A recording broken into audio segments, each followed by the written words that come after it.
Hey guys!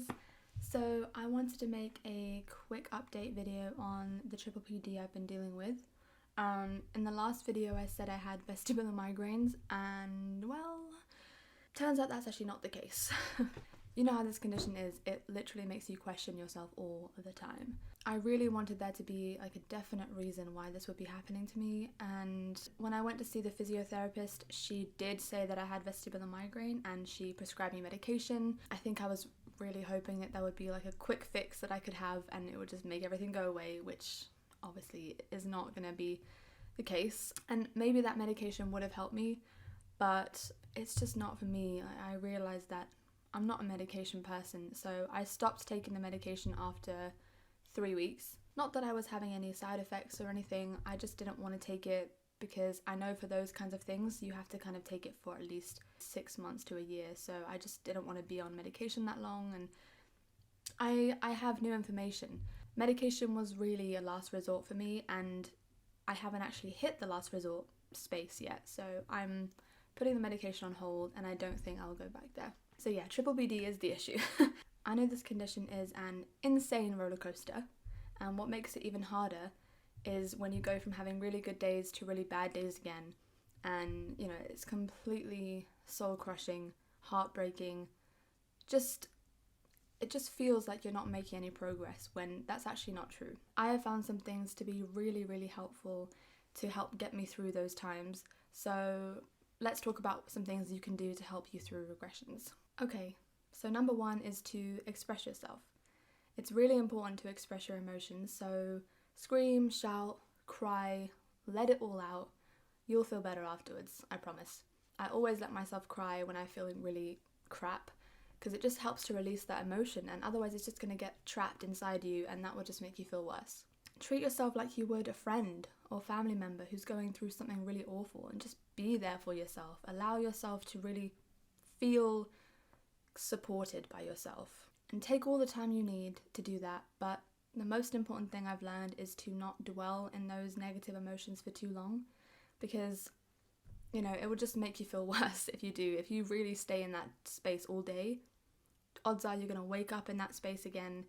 And sometimes that is just the way. You know, I've had regressions last for 2 months and I'm not kidding. Instead, turn your attention to something positive you can think about. Maybe you've managed to do a lot more lately. Maybe yesterday you went for a walk, or maybe you made yourself breakfast or lunch, or maybe you took a shower today. Anything. Celebrate the little things, because those are the things that will make you feel better, one better feeling thought at a time. Number two is self-care. Self-care is so important, especially when you're going through a nervous system disorder. And when I had awful days, I got straight in the bath. And I wasn't symptom-free in the bath, but it helped me fully relax my body, which I always found quite difficult because when I lay down, it feels like I'm on the ocean, and so I never truly feel relaxed. Just get some Epsom salts and some lavender essential oil and just allow yourself to breathe in the bath. I have a bath for like an hour at a time. I think last year there was a time when I had 2 baths in one day because of how awful I felt. That's okay, because firstly, it helps pass the time when you feel crap. Secondly, it really does help to relax your body, and I always felt better afterwards. My symptoms literally reduced after the bath. Maybe try it if you haven't. And if you don't like baths, or you don't have a bath in your house or flat, then maybe there's something else you can do to help yourself feel better, like watch a film or go out for a drive with someone or call one of your friends or something like that. I'm sure you know what you can do to help yourself in that situation, but doing those things is the thing to do. Making yourself feel better emotionally is the key, really. Just one better feeling thought at a time is all it takes, and that's what really makes all the difference. And I don't mean you have to be ecstatic. Maybe all you can achieve is a neutral feeling, and that is perfectly fine as well. Number 3 is self-talk. And this is probably the most important thing. Talking to yourself in a kind and compassionate way is so essential to healing. Don't beat yourself up because you're having a shit day. It happens. It's not your fault. Maybe yesterday you did a lot and today you feel a bit worse just because your brain is compensating. Just celebrate the fact that you did something yesterday. Celebrate the fact that you are taking care of yourself today. Choose to focus on that instead of the negative of today. Focus on the fact that yesterday you did a lot and you had fun. And now, yeah, you're recovering from that, but it will pass. And remember that you have not damaged yourself by doing something. In fact, it's helping towards your healing because your brain is able to compensate. But the thing that really helps your healing is the self-talk and the mindset. And obviously it's going to be hard to have a happy mindset when you feel like really, really dizzy.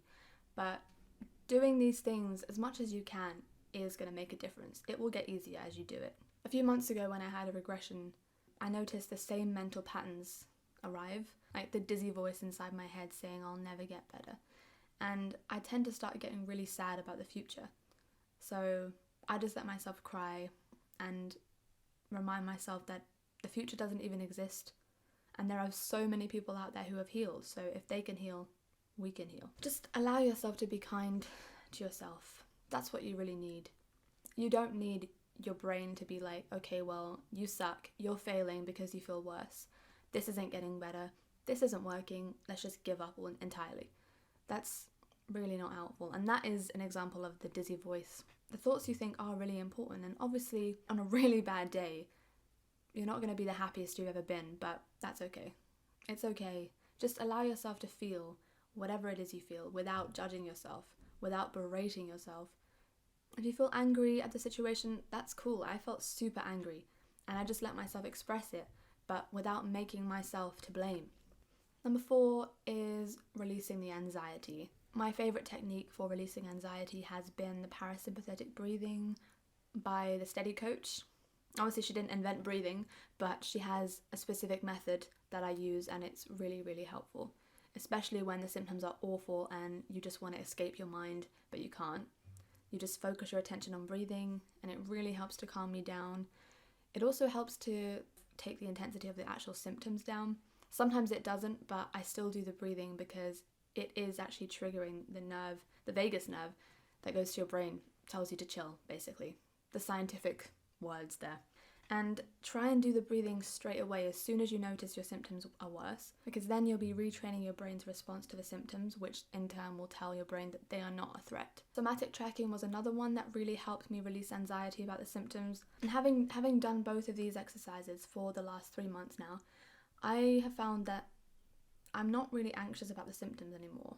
I find that I get more frustrated with them instead of anxious now, which is a huge improvement because last year I spent most of the time panicking. On really bad days, I used to be terrified that I would never get better or terrified that something really serious was happening to me. But now, after having been through regression after regression after regression, I realize that they always pass and that nothing serious ever is happening to me. So I'm kind of beginning to let that narrative go. I think I can trust now that my brain can handle it, it can get better, and it will always pass, which it always does. So instead of now worrying about it, I can just turn my attention to that and tell myself that instead.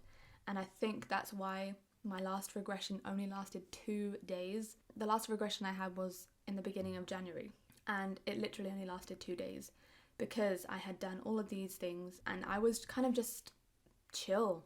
I was like, okay, well, who knows why this is happening, but doesn't matter. I know it's gonna pass, and it did. And then the next day, I was dancing in my room again. You know, it's just such an amazing leap forwards. And that really is just because of this work that I've been doing. Our brains are so capable of change, and I just wanted to remind everyone that you are so not alone, and that it's okay to have bad days. It doesn't mean that you're not healing or making progress, because you really are. And they're so common, so common. Everyone I've spoken to has had regressions during their healing. It's just the way it is. But just remind yourself that it's possible to get over it and it will pass.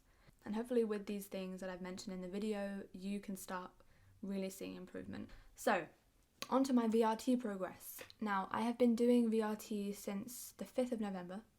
And at the beginning, I didn't see any difference. But after a few months, I can definitely say it has helped me so much. Alongside the somatic tracking and the parasympathetic breathing, all 3 of these things are essential to healing. As I said before, I haven't had a setback since the beginning of January and it only lasted 2 days. But I think the main thing I've noticed is the level of intensity of the symptoms, like day to day, has decreased. I'm basically at the same level each day now, which is incredible. I've finally reached a point where I can do normal things and the next day I don't feel horrific. And I'm not saying that I feel amazing every day, but it's reached a point where I can do a lot more in a week than I used to be able to do. For example, I went out to play pool the other week and the next day I didn't feel horrific. I kind of went out for another walk, and I've been basically driving every day and moving around my house a lot more and just, playing guitar and practicing songs for YouTube and all these things that I had to really plan to do. If I had a good day, I was like, okay, let's do it now. But I kind of know that I could do it at any point during the week now, which is so good. Starting to say yes instead of no has been a huge thing for me. I no longer feel nervous to do things. I just feel a lot more comfortable now doing day-to-day things, and that's just, it's such a huge improvement because there was a time when I literally could barely walk up the lane. Overall, I'd say I am no longer anxious about the symptoms.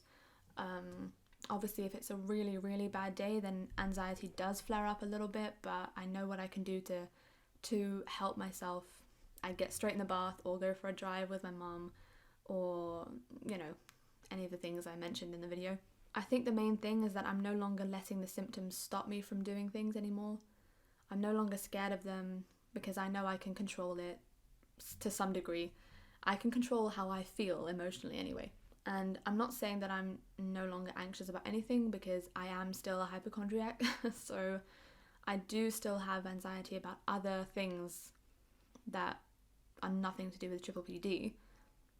But I am also working on that as well. But in terms of the dizziness symptoms, I am no longer anxious about them.